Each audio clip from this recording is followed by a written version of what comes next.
신앙생활을 하면 할수록 감탄을 하게 되는 면이 있습니다.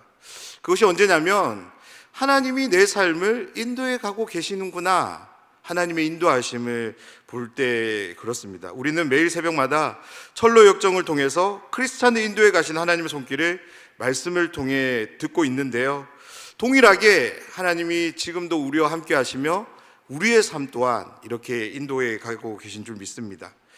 그런 점에서 우리의 신앙을 한번 되뇌어 보면 우리가 어떻게 예수님을 믿게 되었을까요? 그리고 믿음을 여기까지 어떻게 유지해 올 수 있었을까요? 이렇게 좋은 신앙의 동력자들, 그리고 무엇보다 좋은 담임 목사님과 좋은 교회를 만나게 된 이 모든 것들이 어떻게 우리의 삶에 이렇게 주어질 수 있었을까요? 현재 우리에게 주어지고 있는 이 모든 좋은 것들에 대해서 어느 누가 감히 이 모든 것은 나의 선택의 결과입니다 라고 말할 수 있을까요?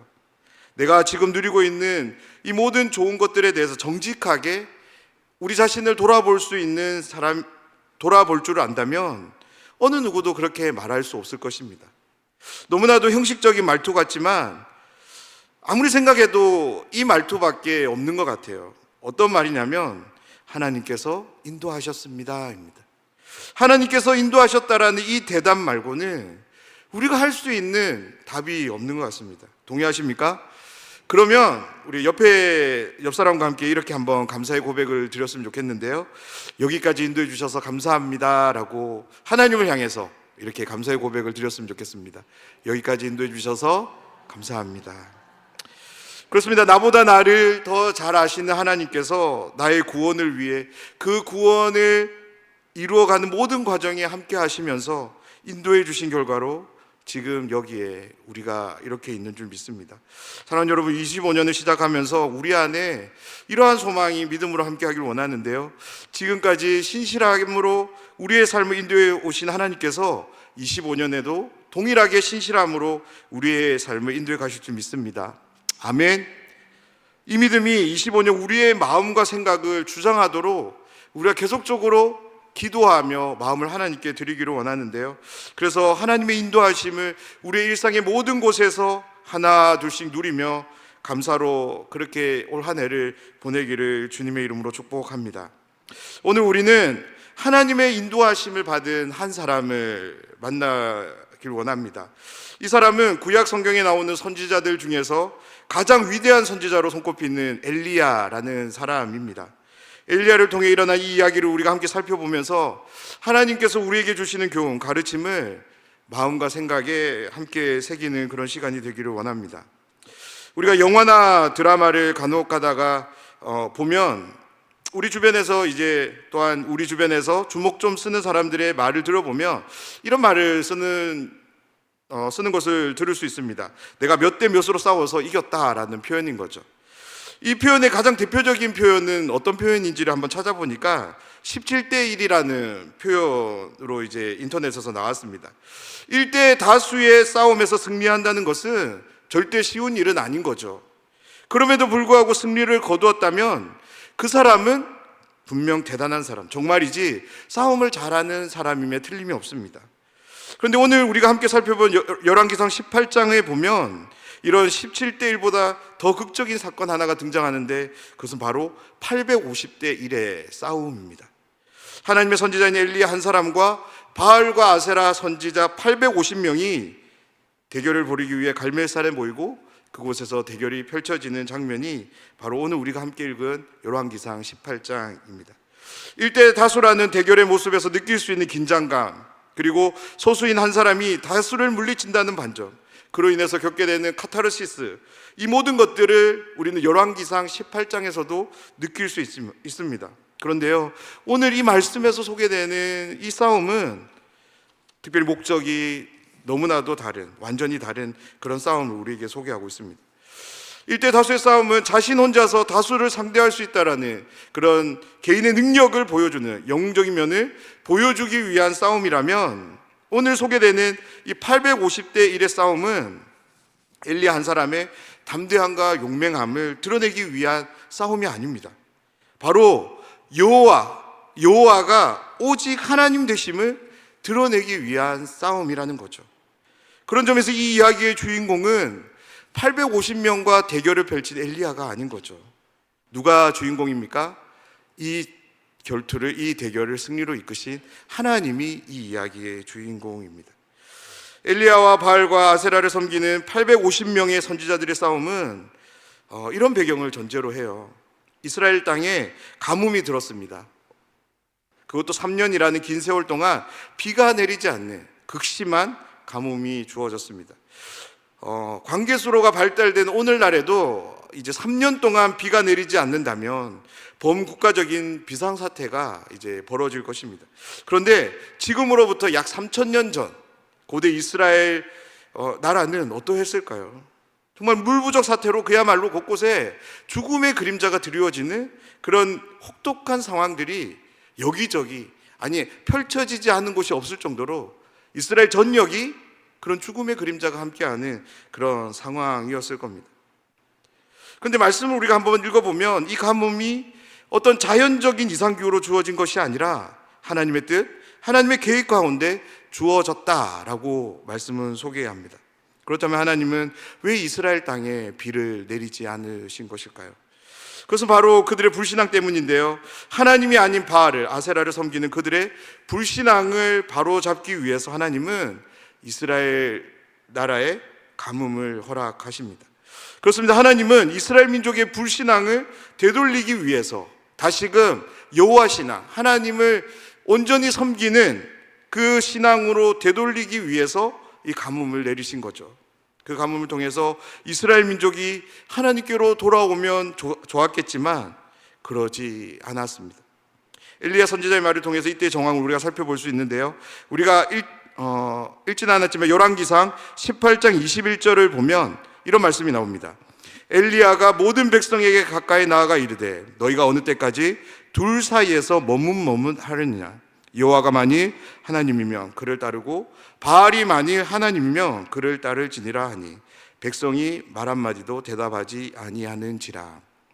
21절 말씀을 보면 엘리야 선지자는 백성에게 묻습니다. 너희가 어느 때까지 하나님과 바알과 하나님 이 둘 사이에서 머뭇머뭇할 거냐는 거죠.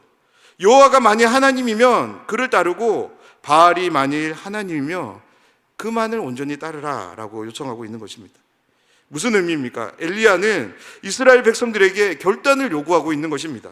너희에게 여호와가 하나님이면 하나님만을 믿어라 라는 거죠. 바알이 만일 너희의 하나님이 되면 하나님은 온전히 버리고 바알을 택해서 바알을 믿어라 라고 말하는 것입니다. 이것도 저것도 아닌 미온적인 반응을 가지지 말라라고 말하고 있습니다. 이때 이스라엘 민족이 보인 반응이 무엇이냐면 엘리야의 요청에 말 한마디도 하지 못했다라는 거죠. 그렇다면 왜 이들은 한마디의 말도 할 수 없었을까요? 그들은 하나님과 바알 사이에서 누가 참신인지, 우리가 섬겨야 될 신이 누구인지를 분별할 수 없게 된 것이죠. 이스라엘 민족은 분명 하나님께서 베푸신 은혜를 정확히 경험한 사람들이었습니다. 그랬기에 가나안 땅에서의 생활 중에서 제 아무리 바알이 매력적으로 자신들의 마음을 끌더라도 하나님을 완전히 버릴 수는 없었습니다. 왜냐하면 역사가 보증하고 있는 것처럼 하나님은 그들과 함께 하시며 그들에게 구원을 베푸신 좋으신 하나님이셨기 때문입니다.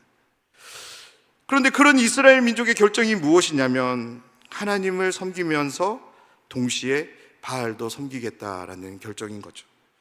사랑하는 여러분, 이스라엘을 향한 하나님의 마음을 우리는 기억할 필요가 있는데요. 하나님께서 이스라엘 민족을 자신의 백성으로 삼으실 때 하나님은 이스라엘 민족으로 하여금 어떤 섬김, 봉사를 받기 위해서 그들을 백성으로 삼으신 것이 아닙니다.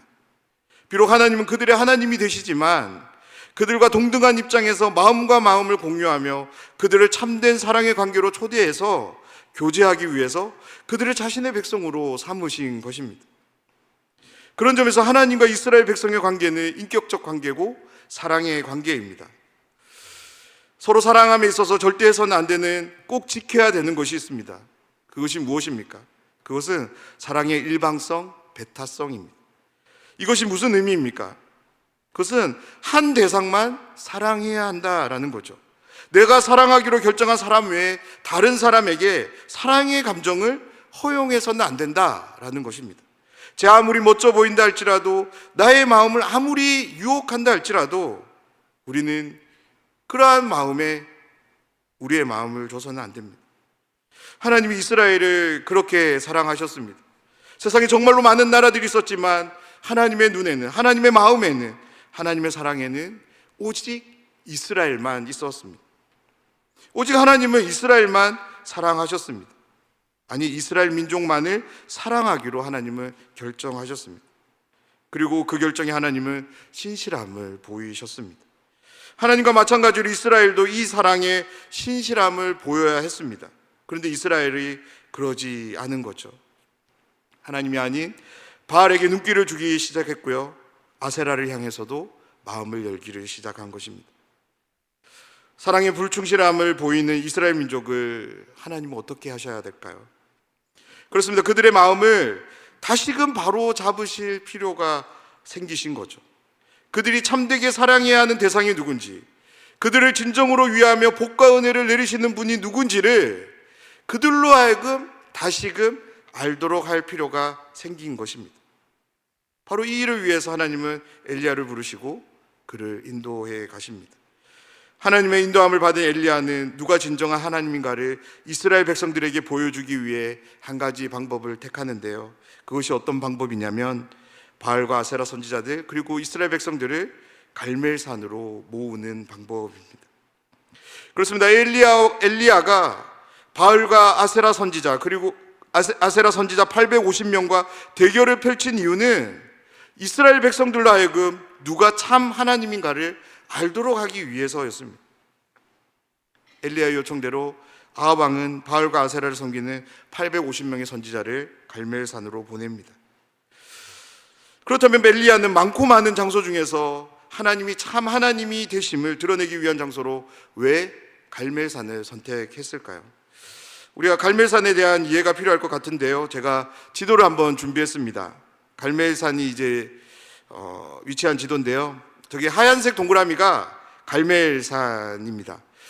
좌측에는 이제 지중해가 있고요, 갈멜산 북쪽과 남쪽, 동쪽에는 아주 비옥한 평야가 이렇게 펼쳐져 있습니다. 지도를 보면 이제 특별히 이제 파란색 동그라미로 제가 표시했는데요, 이곳은 이스라엘 전역에서 가장 비옥한 지역으로 손꼽히는 이스라엘 골짜기라고, 이제 골짜기입니다. 우리가 구약 성경을 읽어보면 이제 이스라엘 골짜기를 이제 차지하기 위한 전쟁이 많이 나와요. 왜 이런 전쟁이 많이 나왔냐면 이곳이 비옥한 지대이기 때문입니다. 다시 말해서 농사를 짓기에 너무나도 좋은 장소이기 때문에 이곳을 누가 차지하느냐에 따라서 상당히 이제 부유한 삶을 살 수 있었기 때문에 이곳을 이제 차지하기 위한 전쟁이 계속적으로 펼쳐진 거죠. 우리 다음 사진을 보면요, 두 번째 사진은, 이 사진이 무엇이냐면 갈멜산 정상에서 바라본 이제 이스라엘 골짜기입니다. 어떠세요? 정말 넓은 평야가 이렇게 광활하게 이제 펼쳐져 있거든요. 다음 사진은 갈멜산 정상에서 내려다보는 이제 남쪽 평야의 모습입니다. 저 구름 너머로 이제 지중해도 있고요.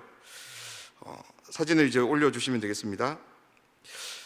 다시 말해서 이제 갈멜산 주변의 지역들은 토양을 비롯해서 특별히 이제 갈멜산이 있기 때문에 비가 많이 내렸다고 해요. 그래서 강수량이 농사를 짓기에 너무나도 적합한 지역들이었습니다.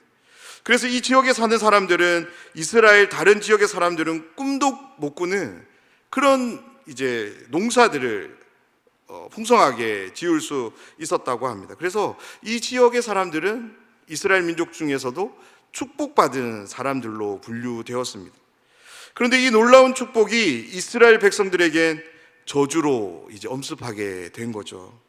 이스라엘 골짜기를 비롯하여 이 드넓은 평야를 소유한 사람들은 자신들이 누리게 되는 이 축복들로 인해 바알 숭배에 빠져버립니다.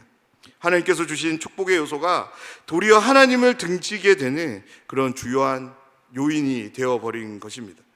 그렇다면 왜 축복의 땅을 살아가던 사람들이 바알 숭배에 빠지게 된 것일까요?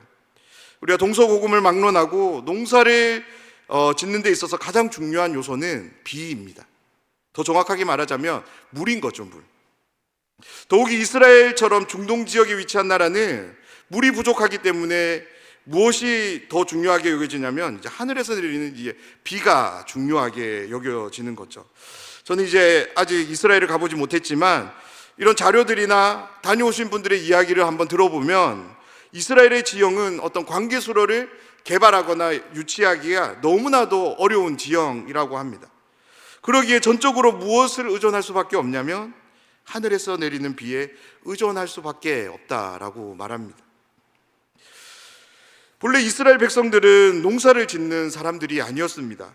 하나님의 인도하심을 통해 가나안 땅을 정복하게 되었고 그곳에서 이제 살게 되면서 다시 말해서 가나안 땅에 정착 생활을 해야 했기에 이스라엘 민족은 이제 농사를 지어야만 했습니다. 처음 이스라엘 민족이 농사를 지을 때 그들의 마음이 어떠했을까요? 정말이지 눈앞이 깜깜하지 않았을까요? 한 번이라도 해봤다면 그 경험을 되살려서 해볼 텐데 우리가 성경을 읽어보면 이스라엘 민족은 어떤 삶을 살았냐면 40년 동안 광야를 배회하는 그런 삶을 살았습니다. 그들이 직접 손으로 어떤 수고를 통해서 먹은 게 아니고요, 하나님이 만나 메추라기를 내리셔서 그것을 그냥 먹었던 민족이었습니다. 그들은 농사를 시작할 때 어디서 어떻게 시작해야 될지를 몰라서 쩔쩔매는 것 외에는 할 수 있는 것이 아무것도 없었을 것 같습니다. 그때 이스라엘 백성들이 무엇을 했어야 했냐면 하나님을 찾아야 됐던 거죠.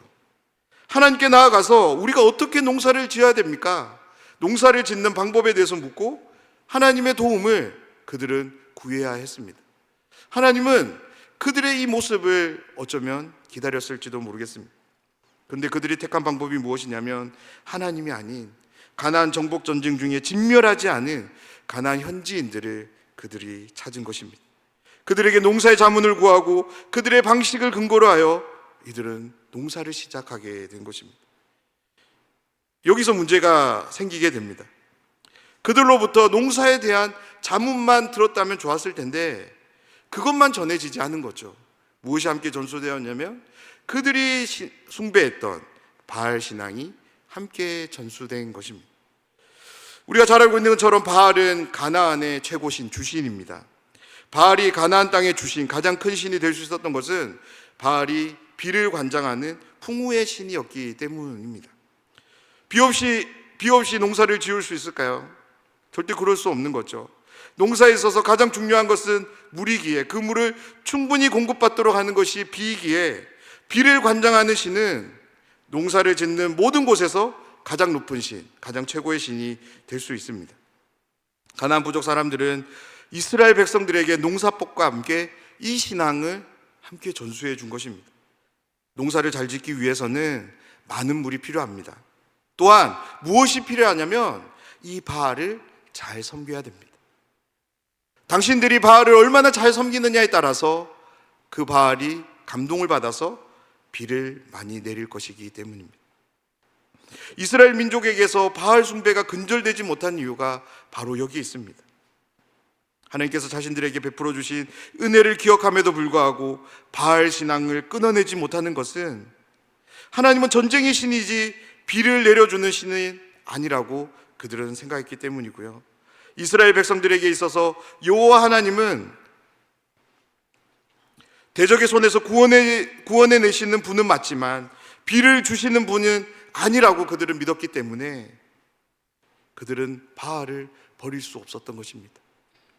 왜냐하면 이스라엘 민족 역시도 가나안 백성들처럼 바알이 비를 준다고 믿게 되었기 때문입니다.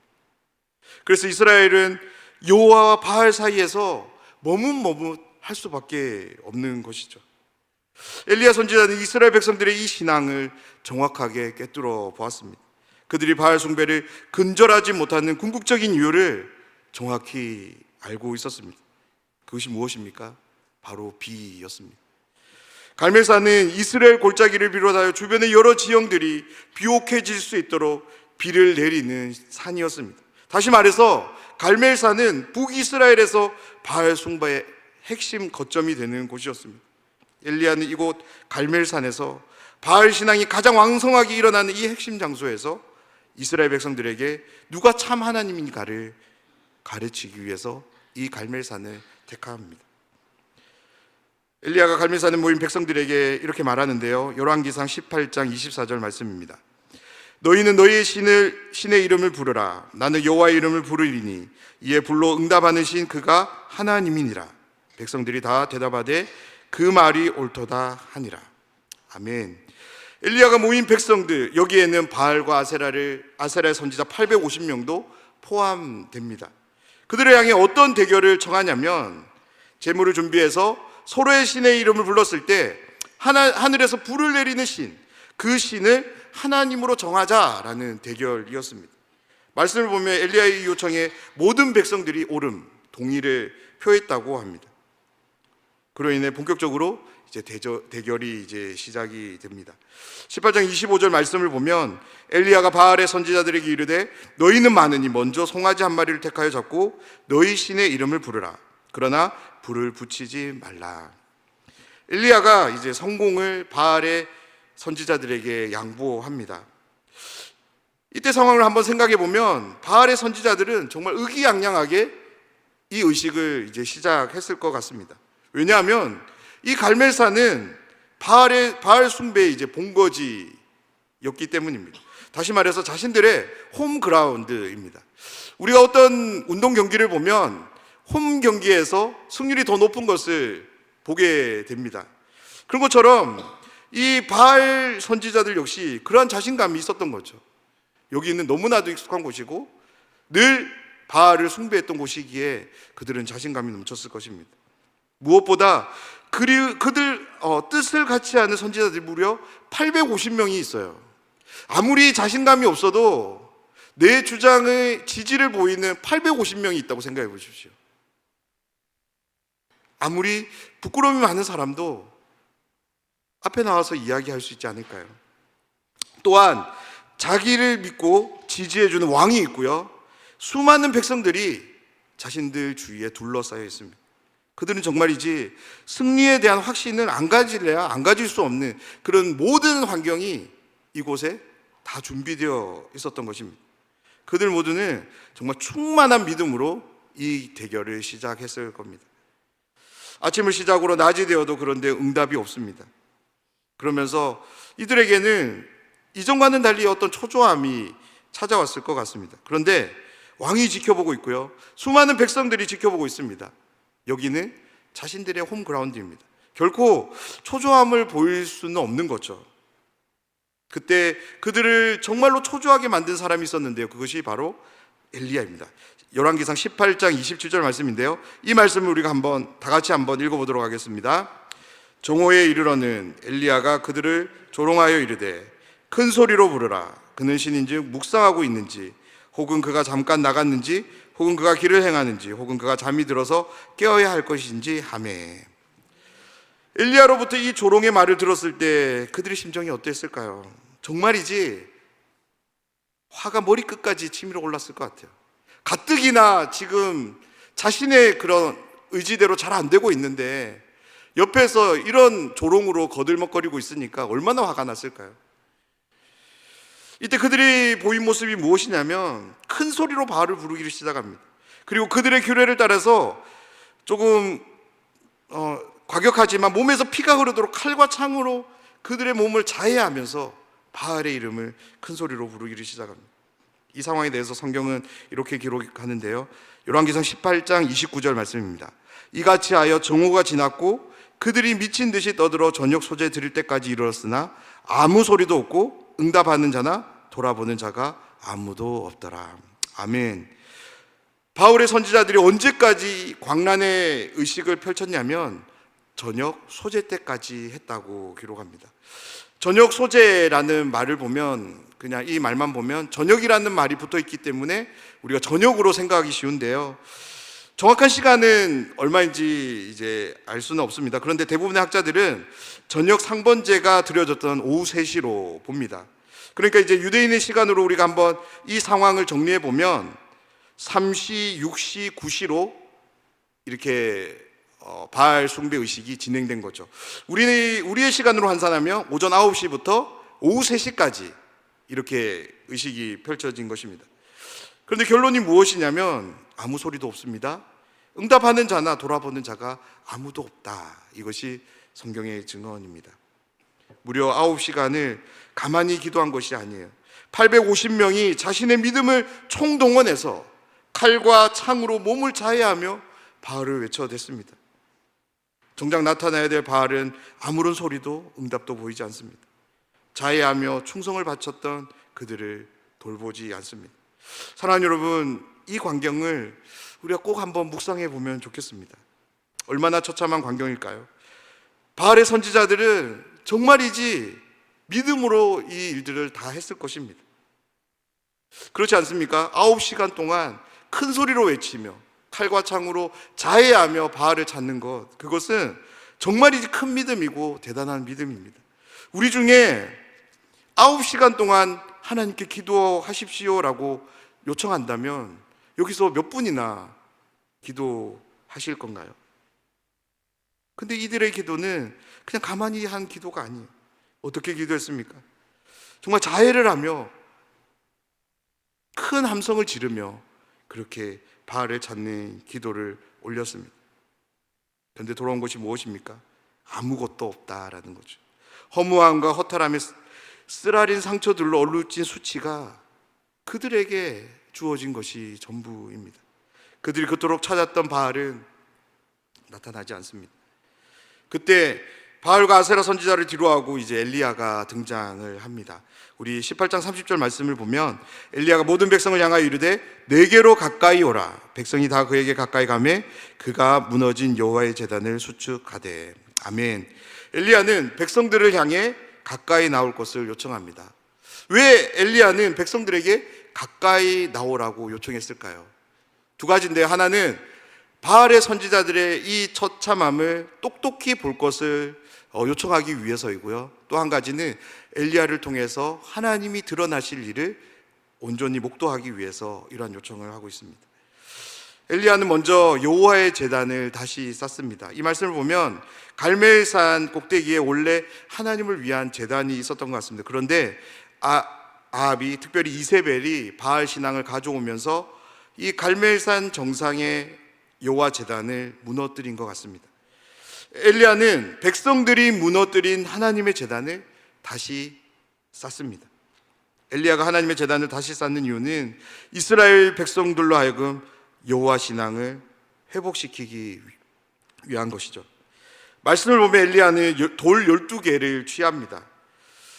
열왕기상의 말씀의 무대는 남왕국과 북왕국에 이제 분열된 그런 무대입니다. 그런데요, 하나님의 뜻 안에서 이스라엘 민족은 한믿음 공동체이기 때문에 엘리야는 하나님의 뜻을 받들어서 이스라엘 전체 지파를 염두에 두고 12돌을 취하고 있는 것입니다. 그러면서 이제 18장 32절부터 엘리야가 이제 독특한 이제 행동들을 하게 되는데요. 먼저 18장 32절 말씀을 보면 그가 여호와의 이름을 의지하여 그 돌로 제단을 쌓고 제단을 돌아가며 곡식 종자 2세 알을 둘 만한 도랑을 만들고. 엘리야는 돌 12개를 가지고 제단을 쌓습니다. 그리고 그 제단 주위에 도랑을 만들고요. 그렇게 제단을 만든 후에 나무를 두고 그 위에 제물로 쓰일 송아지를 번제물로 둡니다.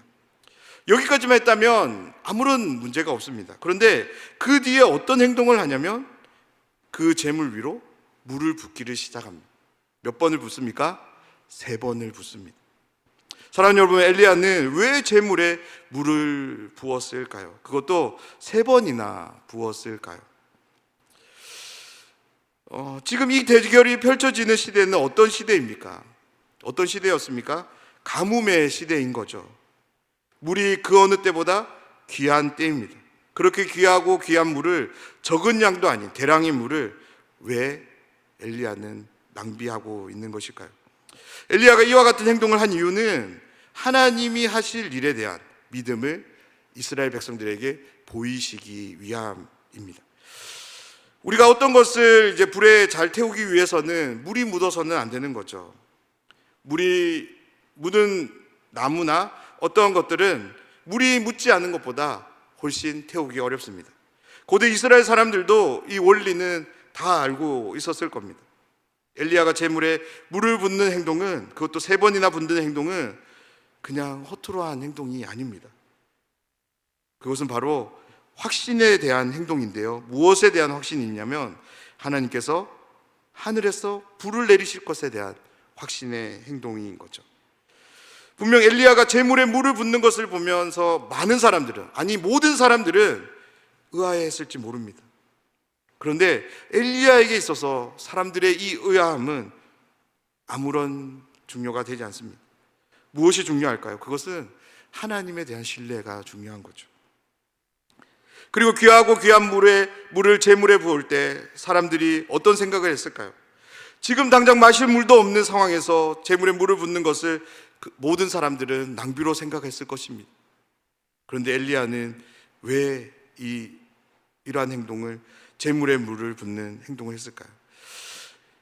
열왕기상 18장 1절, 18장을 시작하는 1절은 이렇게 시작하는데요.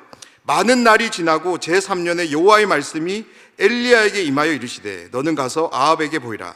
내가 비를 지면에 내리리라. 아멘. 엘리야에게 주어진 말씀이 어떤 말씀입니까? 그것은 하나님께서 비를 내리시겠다라는 말씀인 거죠. 그렇습니다. 엘리야는 하나님의 이 약속의 말씀, 이 말씀에 대한 분명한 믿음이 있었기 때문에 이 믿음을 통해서 하나님께서 비를 내리실 것을 내다보았고, 그것은 상징적으로 제물에 물을 붓는 모양으로 하나님이 하실 일들을 보여주고 있는 것입니다. 성경 기록하고 있지는 않지만 엘리야의 모든 행동은 하나님의 말씀을 통한 인도하신 가운데 되어진 일이었던 것입니다. 제단을 마친 엘리야가 멈춰서고 이제 엘리야가 기도를 시작합니다. 열왕기상 18장 36절에서 37절 말씀인데요. 저녁 소재 드릴 때에 이르러 선지자 엘리야가 나아가서 말하되 아브라함과 이삭과 이스라엘의 하나님 여호와여, 주께서 이스라엘 중에서 하나님이신 것과 내가 주의 종인 것과 내가 주의 말씀대로 이 모든 일을 행하는 것을 오늘 알게 하옵소서. 여호와여, 내게 응답하소서. 이 백성에게 주 여호와는 하나님이신 것과 주는 그들의 마음을 되돌리키심을 알게 하옵소서. 아멘. 아멘. 우리 38절의 말씀은 이어지는 38절의 말씀을 보면 이제 한글 성경 이해라는 말로 시작하는데요. 저는 더 좋은 번역이 즉시라는 번역일 것 같습니다. 왜냐하면 엘리야의 기도가 마치자마자 즉시로 하늘에서 불이 내리기 때문입니다. 그리고는 번제물과 제단의 모든 것을, 심지어 도랑의 모든 물들을 태우고 핥아버립니다. 이 광경 앞에서 백성들이 일제히 엎드립니다. 그리고 자신의 믿음을 하나님께 돌이키며 이렇게 말하기를 시작하는데요. 모든 백성이 보고 엎드려 말하되 여호와 그는 하나님이시로다. 여호와 그는 하나님이시도라 하니. 아멘. 우리가 성경에서 동일 어구가 이제 반복적으로 사용되는 것은요, 강조의 의미도 있지만 그 고백에 대한 진실성을 보여주기 위해서입니다. 그렇습니다. 이 사건을 통해서 이스라엘 백성들은 바알이 아닌 하나님이 참 신이 되심을 다시금 인정하기 시작한 것입니다. 그런데 엘리야는 이것으로 이 상황을 종결짓지 않습니다. 이어지는 40절의 말씀을 보면 바알과 아세라 선지자 850명을 모조리 죽여버립니다. 엘리야가 850명의 선지자를 멸절시킨 것은 철저하게 하나님의 말씀, 율법에 근거한 행동인데요. 신명기 말씀을 보면 우상 숭배를 이제 권장한 사람들, 조장한 사람들에 대해서 어떻게 할 것을 말씀하냐면 돌로 쳐서 죽일 것을 말씀합니다. 바로 엘리야는 이 850명에 대해서 하나님의 말씀에 대한 신실함을 보이고 있는 것입니다. 오늘 말씀은 하나님의 인도함을 받은 엘리야 선지자가 갈멜산에서 바알과 아세라 선지자 850명과 대결해서 하나님이 참 하나님이심을 드러내는 말씀입니다. 오늘 말씀을 보면 하나님의 인도함을 받는 사람들이 보이게 되는 몇 가지 특징들이 있는 것 같은데요. 먼저는 하나님의 인도하심은 언제나 말씀에서 시작되는 것을 보게 됩니다. 열왕기상 18장 1절을 보면 엘리야에게 하나님의 말씀이 임함으로 이 이야기가 시작이 됩니다. 그렇습니다. 하나님의 인도하심은 그냥 막연하게, 절대 막연하게 시작되지 않습니다. 정확하게 하나님의 뜻, 하나님의 마음이 담긴 그 말씀을 통해서 시작됩니다. 사랑하는 여러분, 나의 삶이 하나님의 인도함을 받는 삶이 되길 원한다면 먼저 하나님의 말씀을 가까이 하며 읽으시기를 부탁드립니다. 엘리야에게 말씀을 주시고 그를 인도하셨던 방법과 동일한 방법으로 우리의 삶을 하나님은 인도해 가실 것이기 때문입니다. 절대 하나님의 말씀 없이 우리의 삶을 인도해 가시지 않습니다. 하나님은 저와 여러분에게도 동일하게 말씀을 주시고 그 말씀에 합당한 길로 인도해 주실 줄 믿습니다.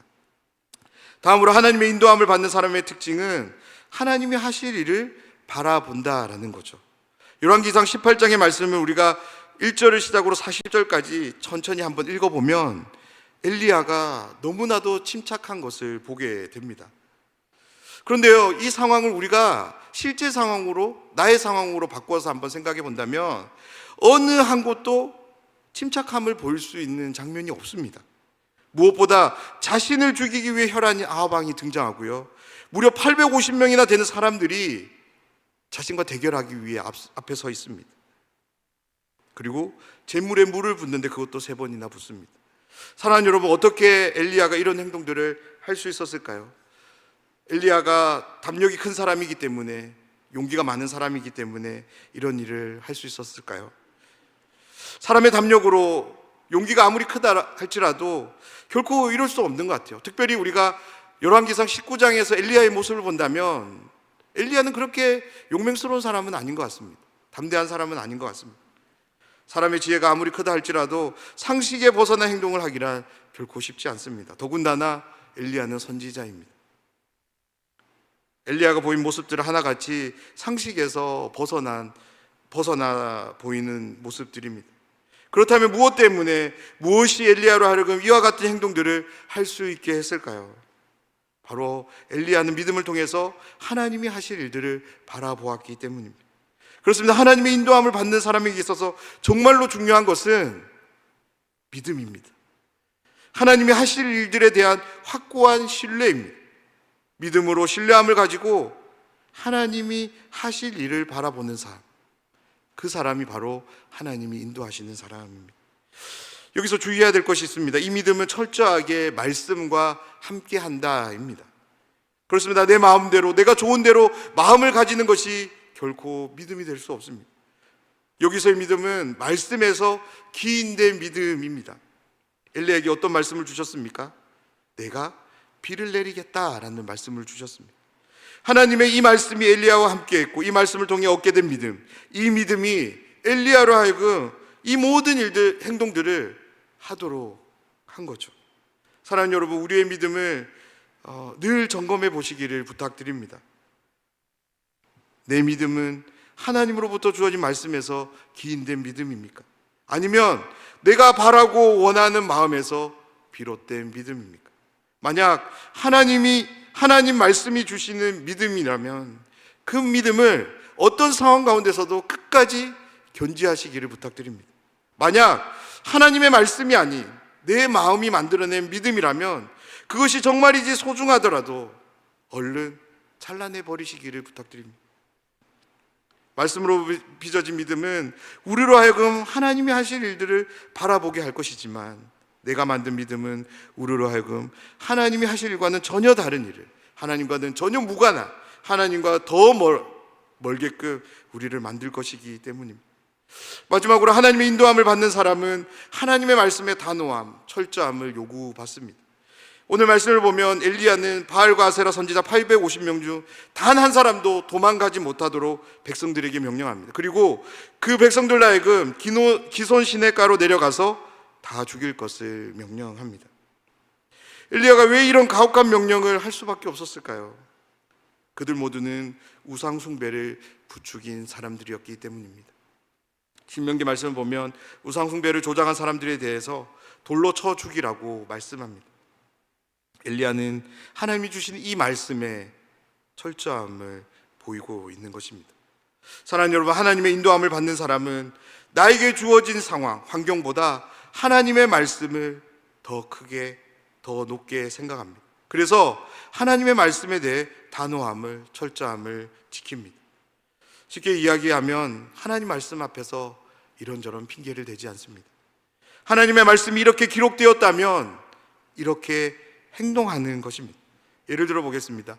말씀에 아무것도 염려하지 말고 다만 모든 일에 감사함으로 하나님께 너희 구할 것을 기도해라 라고 기록되어져 있다면 그 말씀의 단호함을, 철저함을 보여야 되는 거죠. 우리의 삶에 어떤 상황이 주어진다 할지라도 우리는 염려가 아니라 감사함으로 하나님께 나아갈 수 있어야 되는 거죠. 기도하는 자세를 우리는 견지해야 될 것입니다. 2025년 하나님께서 새해를 시작하게 하셨습니다. 올 한 해 우리의 삶이 하나님의 인도함을 받는 삶이 되길 간절히 소원합니다.